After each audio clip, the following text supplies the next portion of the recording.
Chers amis crypto-enthousiastes, je vous souhaite tous la bienvenue dans cette nouvelle vidéo que je consacre à ce projet stratégique de Paos. Chers amis, je vous salue chaleureusement plus que jamais auparavant parce que aujourd'hui, 17 janvier 2025, marque le premier anniversaire, je vais dire par là, 365 jours pour jour que notre chaîne YouTube Crypto Univers a été créée. Et chers amis, vous êtes vraiment merveilleux.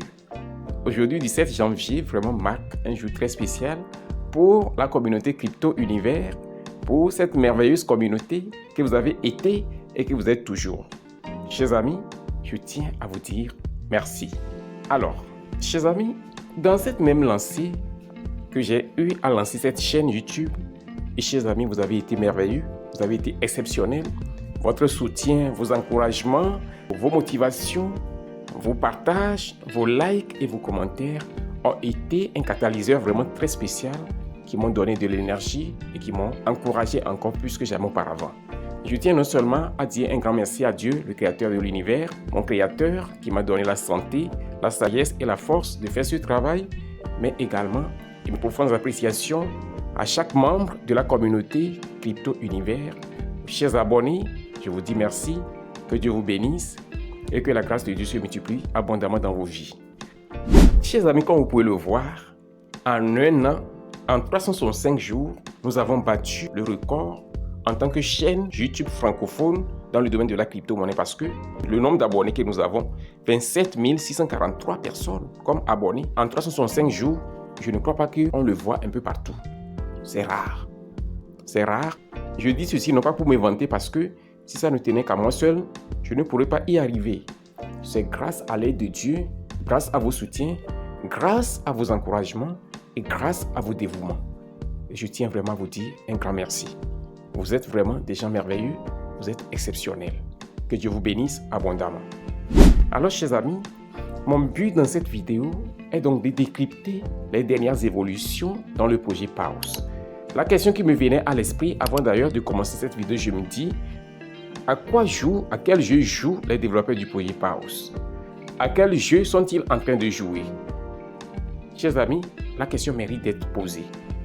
À quel jeu sont-ils en train de jouer? Parce que des fois, lorsque j'analyse certains projets, je me dis que ceux-là qui sont les développeurs de ces projets ont une certaine mentalité et une certaine conception vis-à-vis de la communauté et ils se disent que bon, ceux-ci d'ailleurs, c'est des gens qui ne réfléchissent pas, donc on peut les traiter comme bon nous semble. Parce que je me demande comment vous allez mettre en ligne un projet pour une communauté de plus de 70 ou bien 77 millions d'utilisateurs. Et puis bon, vous-même, vous avez commencé à initier des astuces et des procédures, des manigances pour écarter un grand nombre de ceux-là qui sont engagés dans le projet, qui ont d'ailleurs eu à faire non seulement des transactions, mais aussi le sacrifice de leur temps. Regardez bien, ils avaient annoncé parce que leur tokenomics est sorti. Depuis la nuit dernière, ils ont mis ça en ligne. Et donc, il y a de cela quelques jours plus tôt, plus précisément le 13 janvier, ils ont mis en ligne une information où ils disaient que, et puis de façon fière, de façon méprisante, ils annonçaient fièrement que plus de 50 millions d'utilisateurs ont été neutralisés. Ça me fait rire quoi. Non. Vous voyez le terme qu'ils ont utilisé? Neutralisé. Le but de la vidéo est d'ailleurs de parler de la tokenomics. Mais je me suis dit qu'il fallait décrypter d'abord cette démarche qu'ils ont entreprise il y a de cela quelques temps pour aboutir à ce qu'on a actuellement, qu'on peut appeler de façon abusive, de façon abusive, des tokenomics. Parce que pour moi, ce n'est pas encore une véritable tokenomics. Ok? Donc je finis l'analyse là et puis je vais attaquer leur affaire de tokenomics là, vous allez voir par la suite. Donc ils disent que plus de 50 millions d'utilisateurs ont été neutralisés par la menace verte. Vous vous rappelez bien, lorsque leur démon vert, c'est eux-mêmes qui ont lancé le processus, ils ont vidé le compte de tout le monde et ils nous ont demandé de les récupérer. Et par là encore, pour récupérer nos jetons, il fallait effectuer des tâches et des transactions. Et après ça, ils disent que plus de 50 millions d'utilisateurs donc, ont été neutralisés. Neutralisés juste comme ça, comme des vauriens. Vous voyez le terme qu'ils ont employé? Neutralisé. Knock out. C'est méchant. Maintenant, ils disent encore que maintenant, 10 millions supplémentaires sont sortis du jeu. Seuls les plus actifs et les plus dévoués avancent avec Paos.